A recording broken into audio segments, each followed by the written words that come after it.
Boa tarde a todos. Hoje é dia 22 de agosto de 2018 e queria compartilhar com os colegas aqui essa reflexão.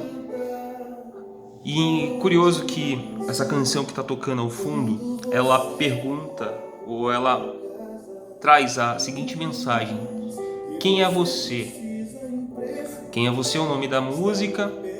E aí eu faço outra pergunta: é quem somos nós quando nós estamos sozinhos, quando nós temos a oportunidade de conhecer mais de Deus e nós escolhemos ocupar boa parte do nosso dia com informações seculares, informações que vai até trazer algum conhecimento e conteúdo, mas não traz nenhum benefício quanto à vida cristã.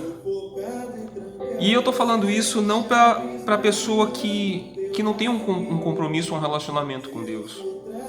Eu tô falando para pessoas que têm um relacionamento com Deus ou dizem ser cristãs, evangélicas, e elas só têm esse comprometimento com o evangelho ou com as coisas espirituais quando ela está na igreja, ou está no trabalho da igreja, ou está fazendo alguma coisa para a igreja. E o curioso é que quando ela tem tempo, quando ela tem oportunidade de conhecer mais de Deus, são poucas as pessoas que fazem isso, são poucas as pessoas que querem alimentar esse conhecimento, de conhecer a Deus na sua essência, de conhecer os propósitos de Deus, ou o que Deus quer que nós sejamos nesse mundo. Então é muito comum encontrar pessoas que se dizem cristãs, e aqui cristãs, né? Somente porque frequentam um determinado local, igreja, e o que o Evangelho e o que a Palavra de Deus nos diz é que nós devemos buscar conhecer a Deus, buscar conhecer o nosso Pai, buscar conhecer as razões e propósitos pelo qual nós estamos aqui. Porque enquanto a gente vive a nossa vida, ou enquanto a gente viver a nossa vida sem saber qual é o nosso propósito aqui nessa terra, qual é o nosso propósito aqui nesse mundo, a gente vai buscar a felicidade, a gente vai buscar a realização, a plenitude dessas realizações e muitas coisas.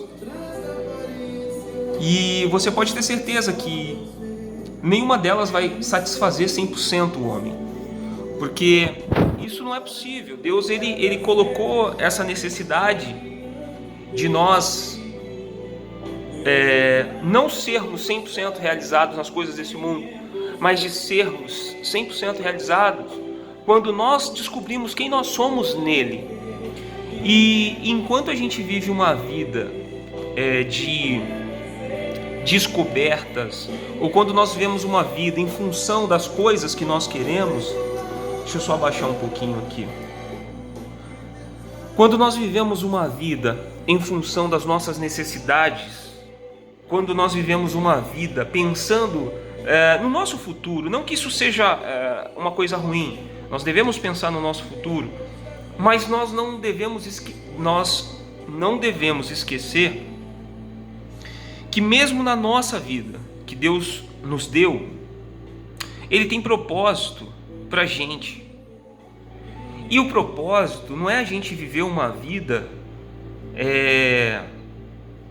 centrada ou voltada para nós, para realização ou realizações nossas, mas para que nós descubramos qual é o nosso propósito de vida em Cristo, para que nós possamos, para que eu e você possa produzir nas pessoas o desejo de conhecer a esse Deus, para que nós possamos despertar nas pessoas o desejo delas voltarem para Deus, porque enquanto vivermos uma vida centrada no eu ou em mim, eu não consigo impactar, ou eu não consigo trazer para aquela pessoa que é sofrida ou que tem vivido uma vida de sofrimento, né? Por mais que eu queira ajudar ela com recursos materiais, por mais que eu queira levar uma palavra de motivação, a palavra de motivação ela tem prazo de validade, ela dura, a motivação dura um dia, 2, uma semana, um mês, mas ela simplesmente, essa motivação vai embora. E quando a gente ajuda materialmente, sempre vai haver a necessidade dessa pessoa de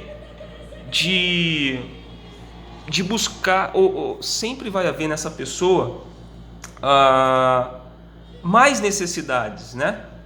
Ou seja, vai aparecer outras coisas, ou seja, você ajuda ela naquele problema que ela está passando, mas vai haver logo em seguida outra necessidade. Então, mesmo que você ajude novamente, isso vai ser sempre uma constante na vida daquela pessoa, e nem você ajuda ela como deveria ser ajudada, e tampouco nem vai haver a plenitude nela, ela sempre vai haver uma necessidade.